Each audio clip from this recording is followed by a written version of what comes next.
All right, hello there, thrill seekers. How do Buddhists and Advaita Vedanta people conceive of space? And what does that have to do with Godzilla? Let's talk about that after 10 seconds of the song Buzzsaw by the Turtles.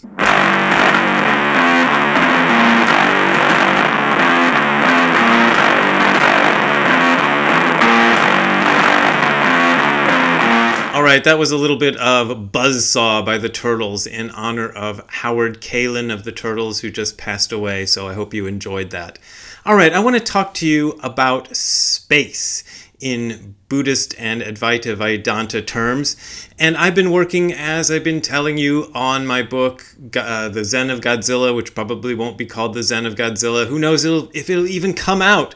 But I like talking about what I'm doing because I used to be afraid of talking about what I was doing in a book that wasn't coming out yet because I would give it away. But I realized I don't give it away. The book changes so much before I've actually put it out, and nobody remembers anyway. So what I've been doing. Okay, nobody gets the concept of this book. I've shown it to a couple of friends. They don't get the concept of the book.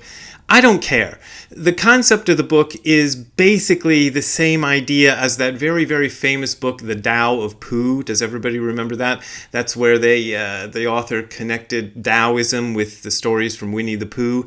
Also, a guy I know named Matthew Bordelin wrote a book called The Dharma of Star Wars, where he connected all the Star Wars stuff with Dharma. And those are pretty easy ones to do. Not that I'm disparaging the authors. Sorry, Matthew, if you feel that way. But, George Lucas was obviously influenced by Buddhism, and, Yoda was apparently based on maybe Joshu Sasaki Roshi. There's a lot of stuff in the Jedi philosophy that sounds like Buddhism to people who don't know anything about Buddhism, but to people who know something about Buddhism doesn't sound like Buddhism. The Taoism in Winnie the Pooh is gentle life lessons from Winnie the Pooh can be kind of turned into Taoism. There's a whole slew of books. Go to your local book barn or Barnes & Noble or Books A Million or whatever, and go to the philosophy section. You'll find the philosophy of Harry Potter, the philosophy of Star Trek, the philosophy of South Park, everything under the sun, the philosophy of. So there's a precedent for this book, and I don't think it's too much of a stretch for a guy who wrote a book with a cover like this and a guy who wrote a book with a cover like, a cover like this to come out with a book about Zen and Godzilla. Anyway, so if you don't get it, don't worry, you'll get it in the end. But anyway, so I was relating the idea of space in Buddhism to the worst Godzilla movie ever made, in my opinion, in my humble opinion, which you probably can't read that if you can't read Japanese, but it says Godzilla versus Space Godzilla. Okay, that's the poster of it. And I've been saying in the book that this was the first Godzilla film that I actually got to see in a theater in Japan when it was newly released. I'm not sure if that's true. I might have seen Godzilla vs. Mechagodzilla, the 90s version, because there's been like a bunch of movies called Godzilla vs. Mechagodzilla. If you don't know, don't worry. It might have been that one might have been the first, and then Godzilla vs. Space Godzilla might have been the second. But I actually fell asleep during the film. I didn't sleep through the entire film, but I missed about, 15 or 20 minutes because it was so boring that I just went right to sleep. It's terrible. And Space Godzilla has got to be the worst design ever. No, I don't know. Maybe Destroyer is the worst design. I don't know. Maybe I can superimpose a picture from another picture on the screen. But it's basically a Godzilla suit with all kinds of stupid stuff attached to it that makes no sense at all. And the other thing that is annoying in this movie is they introduce a character called Little Godzilla. And if you're listening to the audio version, you're not going to see this in all its wonder, but there was a son of Godzilla introduced in the 60s, and then they kind of forgot about him, and they reintroduced this other son of Godzilla that they called Little Godzilla in the 90s. And it's a terrible design. It looks like a bath toy. And having worked in that industry, I know how these designs work, and often they are designed with toy companies in mind. Like, can we make a toy out of this? And the little Godzilla's eyes, those big buggy eyes, never blink. He just looks so stupid and so phony. But talking about Space Godzilla got me thinking about what the concept of space is in Buddhism, because the idea of space is one of the most interesting ideas in Buddhism, and I'm going to try to give you like a pocket version here in this video.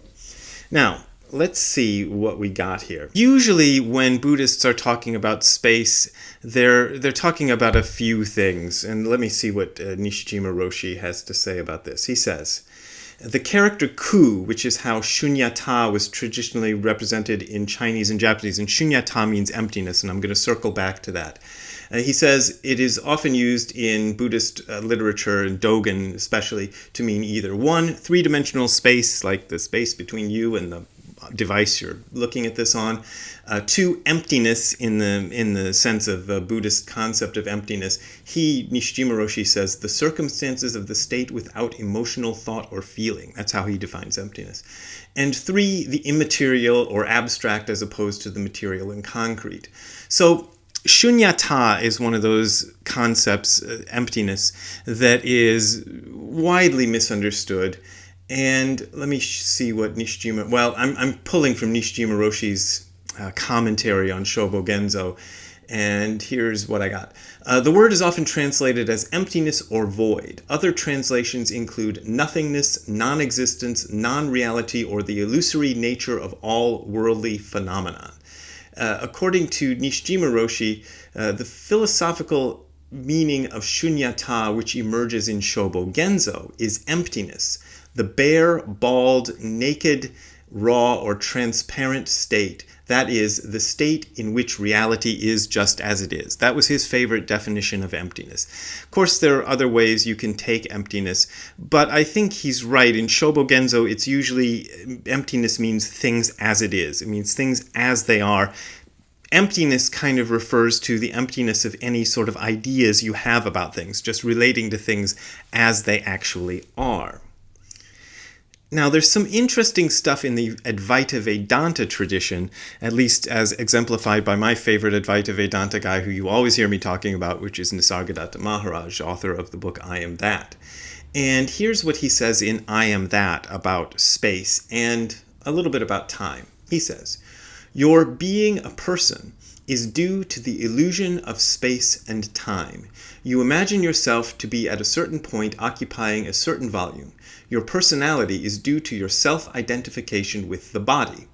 Your thoughts and feelings exist in succession. They have their span in time and make you imagine yourself, because of memory, as having duration.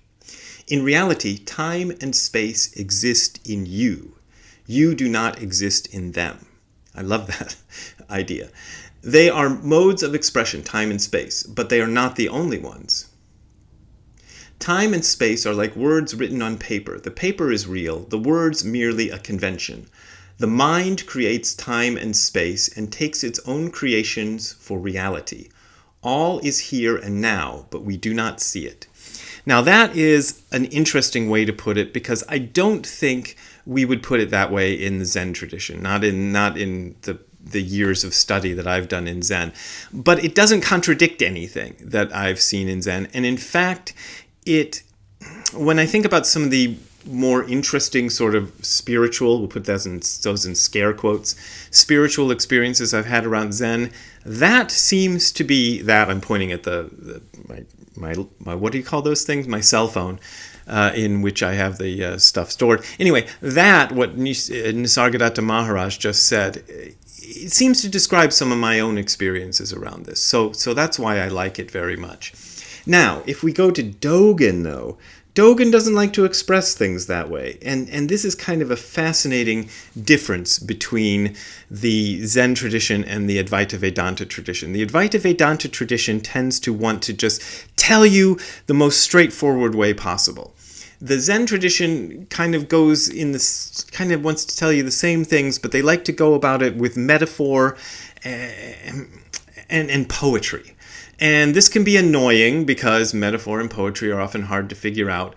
But this is the metaphor that Dogen uses to describe space. Now, I talked about this in my book. Well, I'm not going to show you, but it's up there somewhere.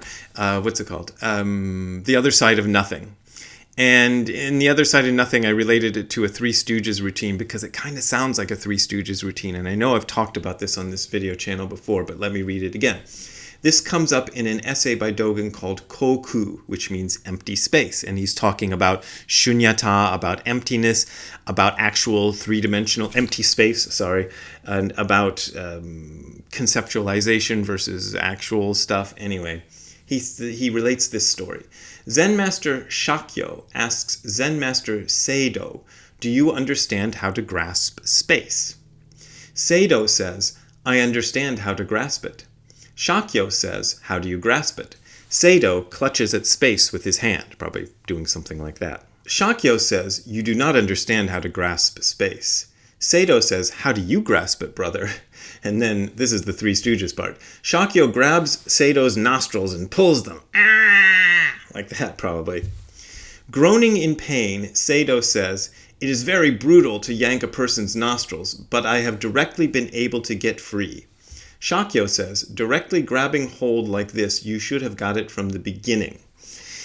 So, in a way, it's a way of saying the same thing, that space and time, well, we'll leave time aside for now. Space is a concept that exists within you. You are creating space, but he does it in physical means by pulling the guy's nostrils and kind of surprising him and shocking him into a kind of understanding of the truth that he might not have gotten if it was just sort of explained to him. So that's kind of the difference between the Buddhist and Hindu traditions. The idea of space being something that you create is fascinating to me. And I don't know, I haven't finished the chapter yet, which is one of the reasons I'm doing the video. I don't know, it's so strange because, for one thing, did the ancient Indians think of space the way we do now? Because when we hear the word space, we tend to think of outer space. That's why Space Godzilla is in outer space, where apparently some Godzilla cells flew up into outer space and got irradiated with black hole radiation and became Space Godzilla, which makes no sense at all. But then again, Godzilla movies never make any sense. But we tend to think of outer space, right? And, where the moon is and where the stars are and things like that, and where there's absolute emptiness. So the ancient Indians, Buddhists and Advaita Vedanta, Hindus, Muslims, everybody, I think they understood that air was filling up the space in front of them, but that they could still talk about a concept of the space between things. Did they have a concept of outer space? I'm going to say maybe they did, because the Indians lived next to the Himalayas, and the Himalayas are the tallest mountain ranges in the world, and so people had gone up there and noticed that air got thinner and thinner the higher up you went, so they could probably have assumed that by the time you got up to the moon or something, there was no air at all, and there was vast empty space, and there was this sort of, you look up at the sky and there's vast emptiness. Maybe it's not emptiness because we can talk about the quantum foam and everything else. But the idea is that we are manifestations of the same emptiness that everything is. So emptiness is not an abstraction. It's not the air. You're not grasping at the air or an abstract thing. The emptiness and space are concrete things which are produced by you, which are produced by consciousness or mind. We can get really, really weird with it if we want to, but I'm not going to go there today. But they exist to kind of make perception possible, time and space, because you can't perceive anything unless there's time to have the perception and space in which the perception can happen. So Buddhism and Hinduism and the Advaita Vedanta tradition have as their basis this idea that mind is at the base of everything. In the Advaita Vedanta tradition, they tend to like to use the word consciousness instead of mind, and the Buddhist tradition likes to use the word mind instead of consciousness. And it's kind of fascinating, since I've been looking at both of them in the last few years, to see how they just kind of swap the terms. So what Buddhists mean when they say mind is usually what Advaita Vedanta people mean when they say consciousness and vice versa. And then they use the word mind in the Advaita Vedanta tradition to mean sort of individualized mind. And in the Buddhist tradition, consciousness is one of the five skandhas, form, feeling, perception, impulses, consciousness, which go to make up a person. So it's sort of individualized. So anyway, I hope that it wasn't too confusing. But those are the differences in the tradition.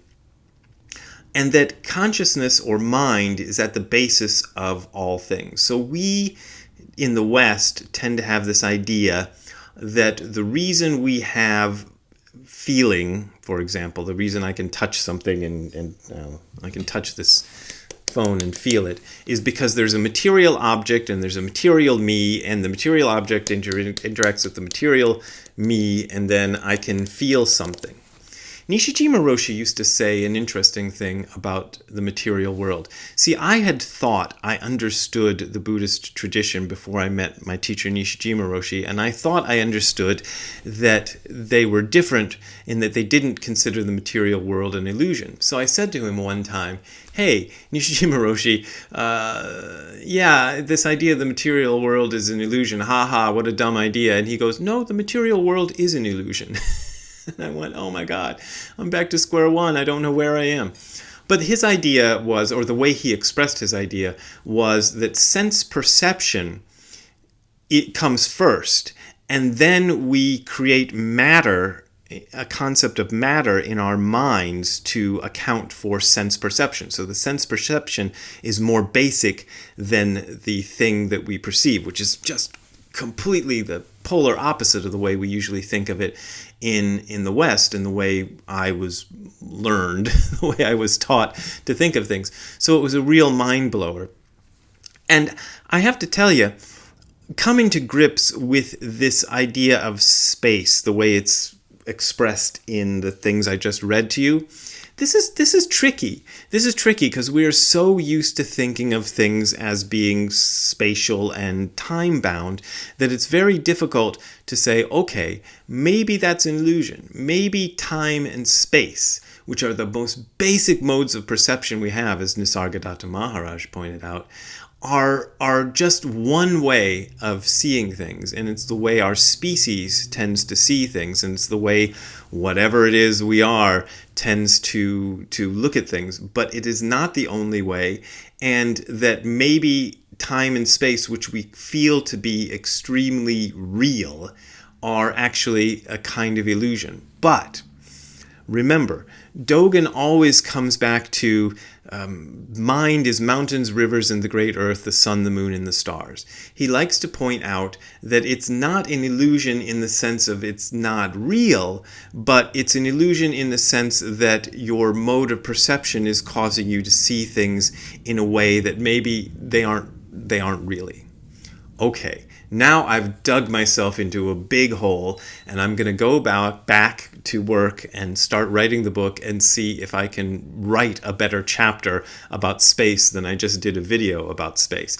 But let me just conclude by saying Godzilla vs. Space Godzilla, worst Godzilla movie ever. If you're going to skip any Godzilla movies, skip Godzilla vs. Space Godzilla. I don't know what the heck they were thinking when they made that pile of trash, but they got better afterwards and they got better beforewards, so that was good. But Space and Space Godzilla, yeah, I don't know, maybe I haven't made a good connection. That's kind of the whole point of the book, is there's a kind of a running joke in the book that I'm writing right now, in that the connections I make are not really all that strong, but they serve as a jumping off point to get into the thing I actually want to discuss. And as I've been saying, there's a lot more Buddhism and Zen philosophy in there than there is Godzillaism, so don't worry that you're going to be getting a boring book about Godzilla if you're not a fan of Godzilla. And if you are a fan of Godzilla, there's probably better books about Godzilla to get. In fact, my friend Steve Reifel and his friend, or I guess he's my friend too, Ed Godziszewski, who I don't know that well, wrote a book called Godzilla, The First 70 Years, which I highly recommend as probably the best book you'll ever find about Godzilla, but it's pretty expensive. Anyway, all right, there you go. If you want to contribute to me doing more of these videos, you can go to the URL that you're seeing on the screen below, which is now secure. A lot of people have been complaining that they get these messages that say the site isn't secure. It was always secure, but I didn't have the certificate. Now I got the certificate, so the site is secure, so you don't have to worry. It is hardcorezen.info/donate. That is hardcorezen.info/donate. That is where you will find links to my PayPal and Patreon accounts. Those are my only ways of making a living right now, especially since I had to drop out of the tour that is starting in Europe, where my friend Shozan Jack Haubner and my friend Marco are taking over the duties for me to lead those retreats in Finland and in Germany and England. And I will put the dates of the retreats right at the end of the video. By now, you probably either signed up or just decided not to go, so I'm not going to bother advertising them too heavily. Anyway, we will see you next time. Have a good time all the time. Bye. Hey, Ziggy. You don't want to look at the camera today? It's hard to get an action shot of Ziggy. Every time I do the videos, he's like in his like rest and digest mode after eating his breakfast. But there he is. There's Ziggy for you. All right, we'll talk to you later, Ziggy. Bye.